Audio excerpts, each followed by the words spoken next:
This is totally like, let's throw all the ideas we couldn't think of into the last song. And it's a long song. Oh, yeah. Like, I think it's one of the longest songs on the album. It is the longest, if not the longest. Yeah. Now, does it all work?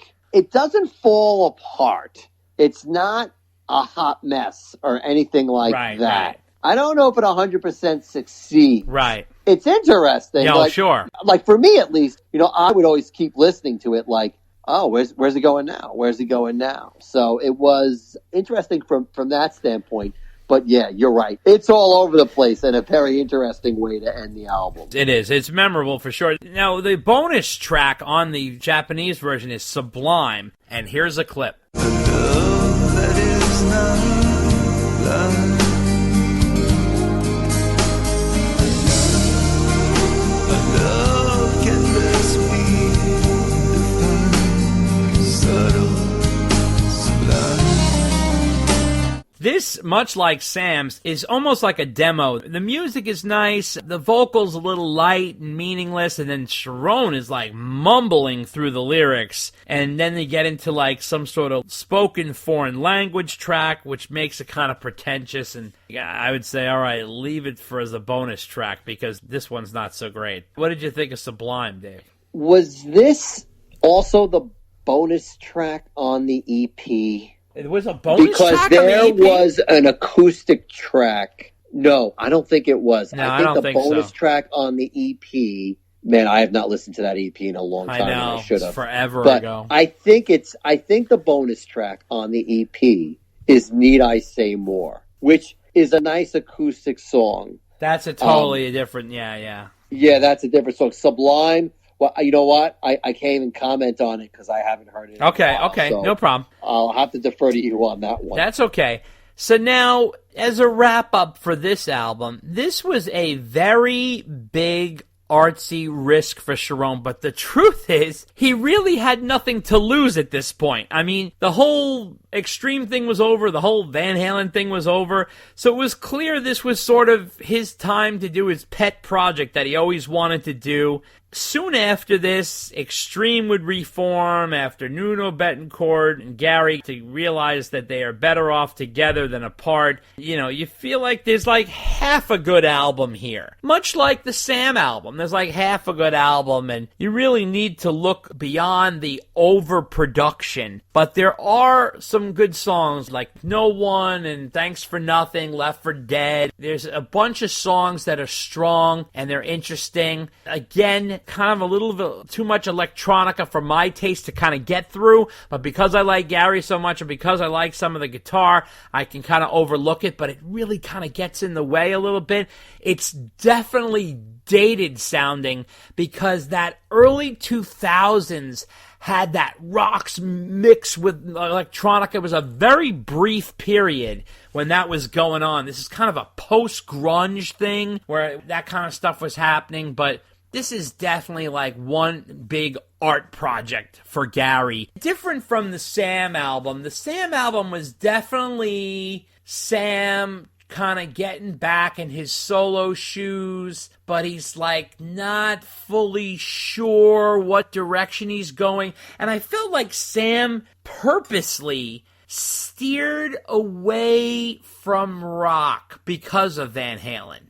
Now, Gary probably, he's different. Like, Gary is not like Sam, and Gary has all kinds of, influences. He's very theatrical. He's very artsy. This is definitely him, kid in a candy store. Let's use every piece of equipment. And I wonder how he looks back on this album. I'm very curious about that. I have to tell everybody here, and we reiterated it early in this conversation, go check out Waiting for the Punchline, the Extreme album. That is better than Van Halen 3, better than Tribe of Judah. That album is Gary at his absolute finest. And I love Porno Graffiti, and I love Three Sides to Every Story, which is the two Extreme albums that preceded Waiting for the Punchline. But Waiting for the Punchline is balls out. I love that album.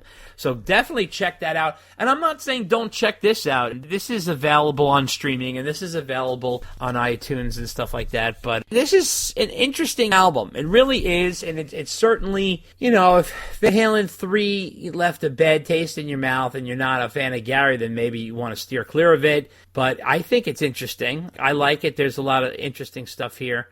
What do you think of it overall, Dave?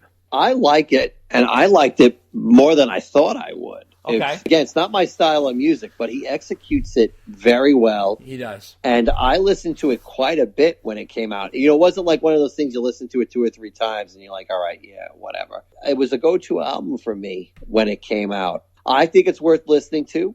If it's not your style of music, hey, no problem. It wasn't mine either, but I still liked it despite all that. I find it shocking that you like this album this much and you really don't like Van Halen 3. That is shocking to me.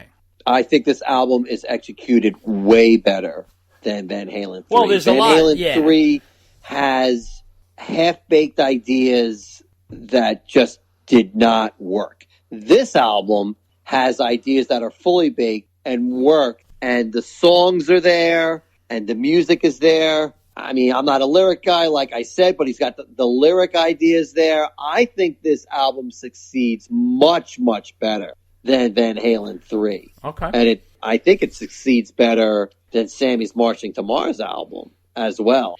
I mean, the proof is in the pudding. I bought this one. I didn't return it. I listened to it a lot. And I never bought Sam's album either. But the person who takes the prize for having the best album after leaving Van Halen is someone we haven't even talked about yet. Okay. And that's because we already talked about his album on a previous podcast. Right. But I have to give it to David Lee Roth and Eat 'Em and Smile for having the best album after we left Van Halen.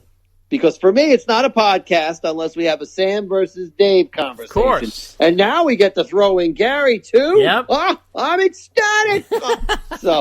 Well, I have to say, I think Dave's album was very well tailored to who he was. For sure. And who his fans were. And he knew who his fans were. Yeah, but I think if you look at his album, Eat 'Em and Smile, came out in 1986. It's got flavors from Crazy from the Heat on there. He's got Van Halen flavors on there. He's got some covers on there. Like, he has a real mix of everything. I love that album. And the band is so good. That band is one of my favorite bands. It's ridiculous. Yeah, that band is good. He's got a mix, but you see, that mix works. Sam had a mix, and it did not work. Yeah, but the difference is Dave is definitely very detail-oriented with presentation and stuff like that. He's very artistic in his way, and he knows how to use a little green, a little yellow, a little purple. Like, he knows how to mix it. It's like he knows how to put together a good mix. This is why I always say Diver Down, which, by the way, I think Eat 'Em and Smile is closest to. Is Diver Down. It's got that same kind of vibe.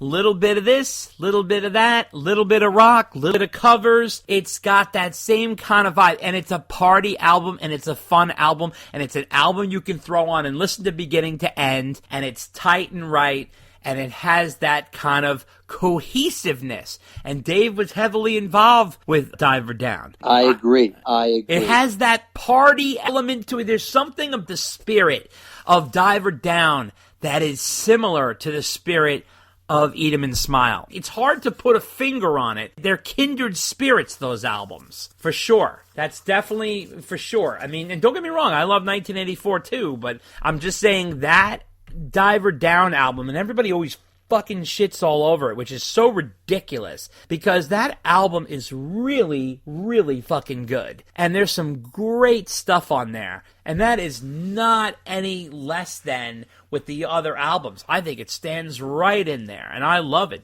It has a real fun party vibe to it, and a little vaudeville in there, a little hard rockin' covers, good originals, solid as hell. It's hard to compete with Eat 'Em and Smile. I feel even bad comparing Eat 'Em and Smile to Marching to Mars and Tribe of Judah exit Elvis. I do. I feel kind of bad. I mean, it's got great videos, great cover, great title, great band, great everything. I don't feel bad at all. Oh, I know. You love to pound. The topic, of course. The topic is the album you released after you left the band. Right. So Dave gets the gold.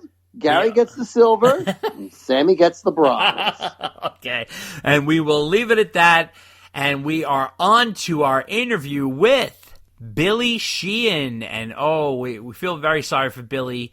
He just lost his lead singer of Talas, which is Phil Naro, which is so sad. Phil just passed away, and they just recorded a new Talas album, and we're going to do a very deep and very memorializing interview with Billy about that, and that is coming up next. Take a listen. I don't ever want to do the same thing over and over again. Like, a reality show is just like, oh my God, I'd get so bored with cameras being in my face all the time. But I do like the idea of moving into a different type of celebrity, instead of going out and trying to make it as a singer, a songwriter, musician, rock star. I feel I look stupid doing that right now. I do it out of love, that I love to do it, and for my fans. But to go out there and act like I'm trying to make it and trying to, become, some big rock star or something is embarrassing to me. It's like, I'm sorry, folks. I'm sorry I'm still doing this because I really do like it. That's why I'm doing it. I don't need money, I swear, Need a laugh? Check out the Funny How Comedy Podcast, which focuses on upbeat conversations with legendary comedians. It's free on Spreaker and iTunes. Check us out on Facebook at Funny How Comedy Podcast, on Twitter at Funny How Podcast, on Instagram at Funny How Comedy Podcast, or email us at funnyhowcomedypodcast@gmail.com. Hey, this is photographer Mark Weiss. You're listening to Dave and Dave Unchained. Hey folks, I'd like to introduce you to the Classic Rock Album by Album podcast.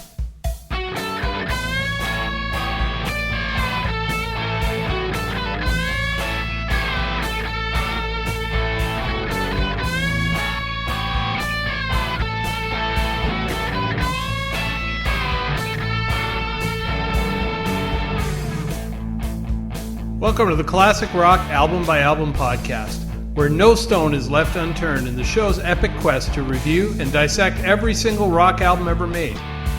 Join self-proclaimed rock authorities Chris Carson and Lee Bowie on their epic journey to uncover the true classics. You can find the Classic Rock Album by Album podcast wherever podcasts can be found, including Spotify, Stitcher, Apple Podcasts, and Google Podcasts.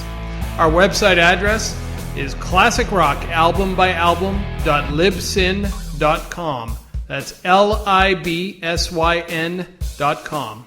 And we can be reached on Facebook at fb.me/Classic Rock Album by Album. See you soon from the Classic Rock Album by Album podcast.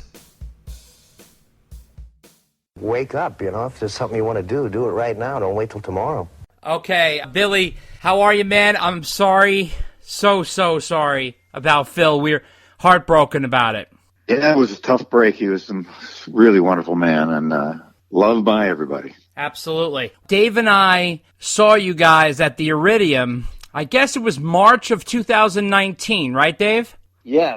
That was a night Dave and I waited for. Dave, it's got to be 20 years, right, that we waited for that night? Because we never saw Talas. We've seen you with Mr. Big. We've seen you with Dave. We've seen you in, oh my God, Sons of Apollo, Winery Dogs, everything, but we never got to see Talas because we were too young at the time. Dave and I are roommates from college. We used to listen to the Talas album in college all the time, right, Dave? That was like one of our regulars. Oh my God, it was. I think it was Relativity Records released the Talas year. Yes. Which had the last Talas studio album and then the live album with Phil. Right. I mean, that was a go-to album. Oh, big time. That was our party album. That's when we were really celebrating. We'd put on the Talas album and blare it to the rooftops. That came out, I think, you know how record companies are. They were capitalizing on Billy's popularity with Roth at the time. Also Mr. Big. I think both were right around.